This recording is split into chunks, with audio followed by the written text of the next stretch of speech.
Fizi News 24, média d'information en temps réel. Fizi News 24, chombo cha habari kwa muda sahihi. Média d'information en temps réel.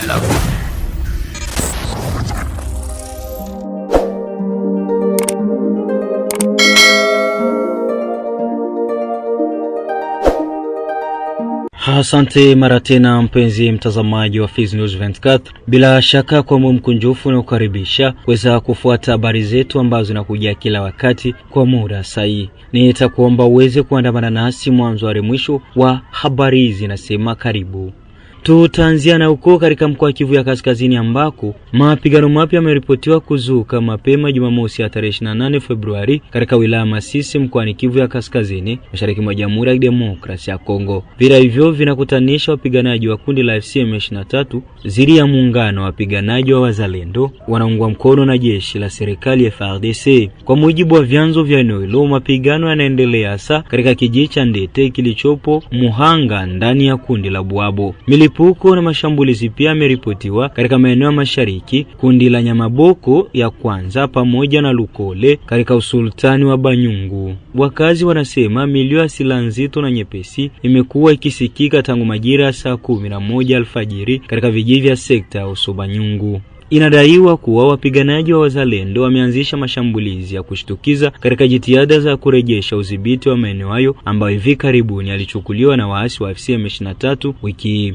Mapigano haya yanafuatia shambulizi mengine yaliyoripotiwa jana katika maeneo ya Kinyumba na viunga vya Nyabiondo ndani ya usultani wa Bayungu. Pia kumekuwa na taarifa za mashambulizi katika eneo la Buguri karibu na Lushebere katika usultani wa Bwabo ambako inasemekana ngome moja ya FCM23 ilichomwa moto. Hali ya usalama katika sehemu hiyo ya Masisi inaendelea kuwa ya wasiwasi. Na huko Mlimani kwamba vuguvugu machozi ya raia sekta Mutambala tarafani Fizi limeomba kwa uongozi wa kijeshi nchini DRC kufanya uchunguzi wa kina na kuingilia kati swala la ndege zisizo na rubani zinazoshambulia eneo la Mulima na kando kando na kupelekea kuzorota kwa usalama maeneo hayo. Bwana Innocent Leak ni kiongozi wa vuguvugu machozi ya raia eneo la Mulima amesema kuwa watu wawili wamejeruhiwa tayari na mashambulio haya kama anavyoeleza. Hali tunayoishi kwa sasa katika eneo letu la groupement ya Basiloche, precisement dans le village Mulima, tuko na masikitiko na shida ambayo inatusumbua. Wakati za usiku tuko tunasikia drone iko ina tupa mabombe Mulima. Usiku wa juzi bukuche jana mulianguka bombe 2 axe ya kilima ya Maema na ikasababisha watu wawili kupata blessure. Usiku wa kucha leo siku ya 5 mumamida ya saa 3 za usiku ulianguka tena bombe 2. Ile kitu inasababisha hofu sana kwa waraia na kutia boga sana. Hatuelewi kama ni adui. Tunaomba serikali letu la Kongo liendelee kufuatilia na kujua hiyo drone iko inapigia kutoka wapi, sababu tunajua kama Kongo yetu ina wa specialist wakuu ambao wako hapa na wanakuja kusikilize population yetu, na kama inaweza kuwa ni ya Kongo wanapoteza eneo ya kujua kama tunatupa kwenye kuwa adui. Mulima iko mu este ya chaîne de Mitumba, Minembwe iko ku weste ya chaîne. Stadi bako wanaangalia Mulima haiko Minembwe la uyale enemy kwenye kuko batugwa eneo na bingine.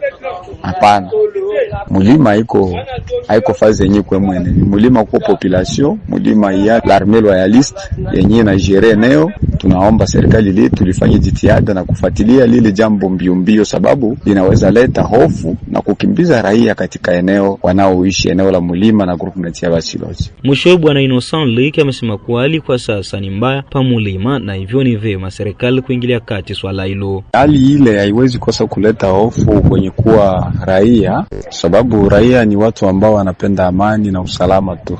Na wakati vinavyoendelea kulia mamida za usiku watu wanalala na hofu sana, sababu wakati watu wanalala kitu kama kinakuja na kuangukia na nyinyi mnalala ni shida, sababu vinaanguka mamida za usiku. Lakini ya asubuhi watu wanaendelea na shughuli zao na asubuhi havianguke mchana. Pili, wakati vilivyoenda anguka vilianguka kukaya wa soda wetu wa taifa wa FARDC na ndo kwenye kulitoka zile jeraha. Na hii ya usiku wa kuamkia leo viliangukia kwenye kaya wa Bishambu kama kukua kunalala wanajeshi hata umoja. Alafu ile inaleta hofu. Kuuliza wakuu viongozi wa jeshi wanasema hapana, wao nao hawajajua, wangali wanaendelea kufuatilia yale hali kama ni adui ama ni inatoka wapi, wala wanasahau direction. Ile ni vitu ambavyo tungali tunaendelea kufuatilia. Na kwingineko ni kwamba ni vyema vijana kujitokeza kwa wingi kwa ajili ya mafunzo ya kijeshi, kwani ina umuhimu mkubwa. Ndivyo amesema yeye mwananchi wa Fizi Baraka Bunguke Masasa Lebon mbele ya maiki zetu siku ya Jumamosi ya tarehe 28 Februari 2026. Kwenye mazungumzo nasi, leader huyo wa kijamii ameanza kwanza kutoa shukrani kwa Rais Felix Antoine Tshisekedi na serikali yake kwa kufikiria kuandaa mafunzo ya kijeshi maeneo haya. Bunguke Masasa Lebon anaeleza. Tunazidi kupongeza gouvernement yetu ya Kongo kwa kutuletea centre de formation mu territoire yetu ya Fizi, precisement Kikonde, paske ile tatusaidia sana. Wa vijana wengi ambao walikuwa tamani kuingia kijeshi wataingia kijeshi. Wa vijana wengi walikuwa natamani kusomea kijeshi, hawatakuwa na difficulty ya kwenda tafuta masomo ya kijeshi mbali. Ile ni favere yenye tunashukuru na tunapongeza gouvernement ya Kongo, Mheshimiwa Felix Antoine Tshisekedi kwa kuimarisha na kupenda Kongo na wa Kongomani kwa ujumla, paske yeye mwenyewe mkauli zake alisema le peuple d'abord, na ile natonesha image ya watu pata maendeleo ya masomo, paske kuko watu wanaingia kijeshi wanatamani watasoma masomo, watayasomea wapi?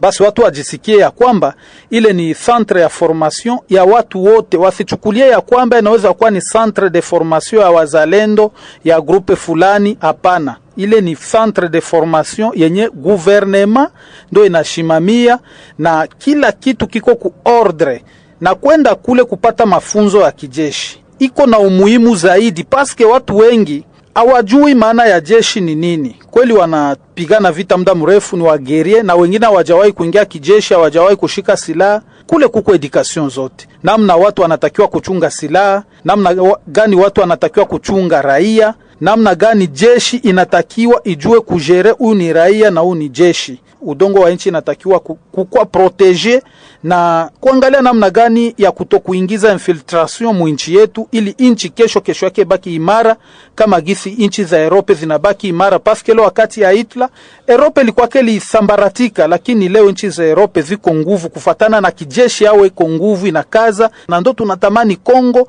kijeshi ikaze, wajeshi wawe na formation zenye kuenea, na kesho yake kusipatikanake hata msaliti wote mwenye anaweza toka kwa jeshi letu, kwa sababu atakuwa na mafunzo mazuri ya kupenda nchi, na sisi wenyewe tujipendee nchi yetu kwa ujumla. Upande mwingine amehimiza vijana wa kiume na wa kike kujitokeza kwa wingi kwa ajili ya mafunzo haya. Bunguke amerejea mara tena. Ndiyo, ujumbe wangu kwa vijana, naomba wa vijana wajisikie kuwa huru kwenda kupata formation militaire, paske nchi za kuendelea za Afrika, naweza nikataja kama vile Egypt, naweza nikataja South Africa, kuna kwaka kuingia kijeshi mtu unapana CV hata miezi 6 wanakataa kukupokea, kwa sababu kijeshi ndo diama ya nchi.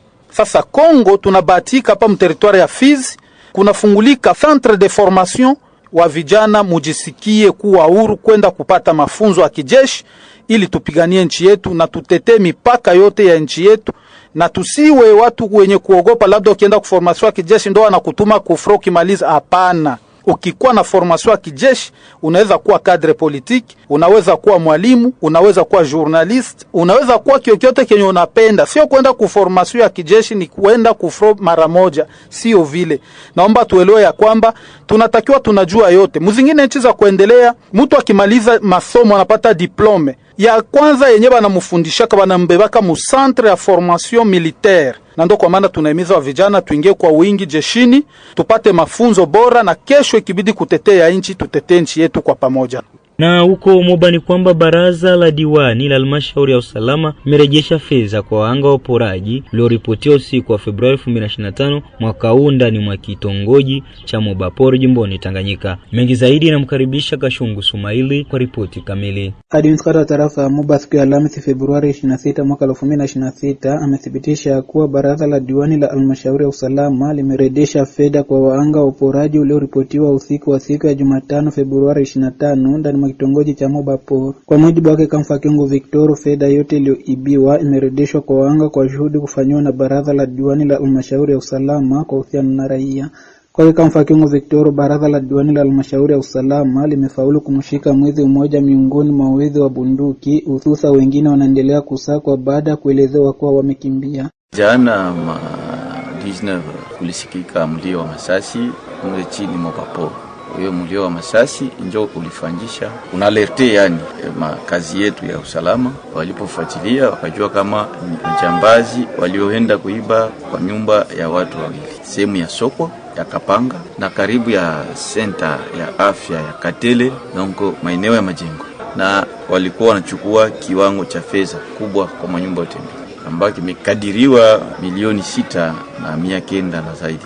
Hapo chako uliendelea na ikaya kuvumbuliwa kama walipoingia kule mahali walipoingia kwa mwisho waliwaona wakaona aina ya silaha ilikuwa ni silaha aina ya sasa, na moja alivala jezi ikakuwa inafanana na askari ambao tumeletewa hapa sasa. Pitia hiyo ndio mankete imefanyika na ikagunduliwa kama ni mmoja wa makapiteni wa majeshi walikuwa hapa petu, yule ambaye amepewa mamlaka ya kuongoza maskari sehemu ya Maseba ndiye aliyekuwa hapa. Mwenye alikuwa anabebwa nyuma yake ndio yule walimgundua na saki.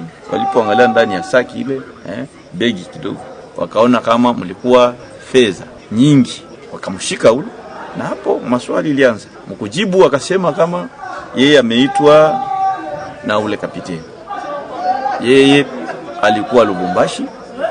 Aliposikia wito wa kapiteni akamwambia kuja Moba iko wazi, kazi itakuwa kubwa.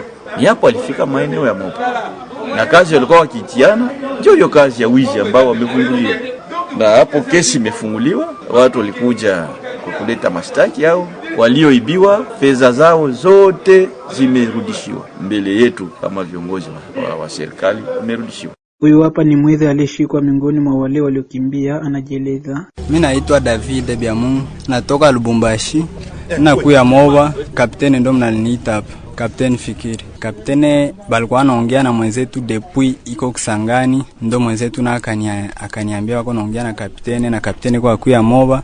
Ndo saa kapteni alifika Kalemi, akamuita akamwambia kashafika Kalemi. Sasa alifika pa Moba, ndo saa akatuambia shafika Moba na shitongala saksi ya kukui. Alikuwa atuambia sio kwa operation na tatonesha hapo ni tafa. Yepeke alikuwa kwa na maarme akatuambia kama mwai mwingine mko franga. Akaanza panga yepeke vyake juu ndo mnanayua mwingine yake. Tulitoka kwa hotel ile ma 19h pale pembeni kwa Kaembe. Ndo akatuambia twende tufanye operation mwa hivi. Sasa tulienda ndo akatonesha bene tutafanya. Ushindi Patrick balikimbia na kapteni. Operation ilikuwa 19h. Kule yulu ndo masasi lili ni de. Upande wao wanga uporaji huu wamesema kulishukuru baraza la diwani la halmashauri ya usalama kwa kufanya kuwezekanalo ili fedha zilizoibiwa ziweze kuonekana na kurudishwa mikononi mwao. Mpenzi mtazamaji na msikilizaji wa Fizi News 24, hadi hapo ndipo tumefika mwisho wa taarifa yetu ya habari kwa lugha tukufu la Kiswahili. Na kushukuru na kusamini kwa kuendelea kutufuata vilivyo. Kumbuka kwamba hii ni Fizi News 24 inakujia mashariki mwa nchi ya Jamhuri ya Kidemokrasia ya Kongo. Fizi News 24, média d'information en temps réel. Fizi News 24, chombo cha habari kwa muda sahihi. Média d'information en temps réel.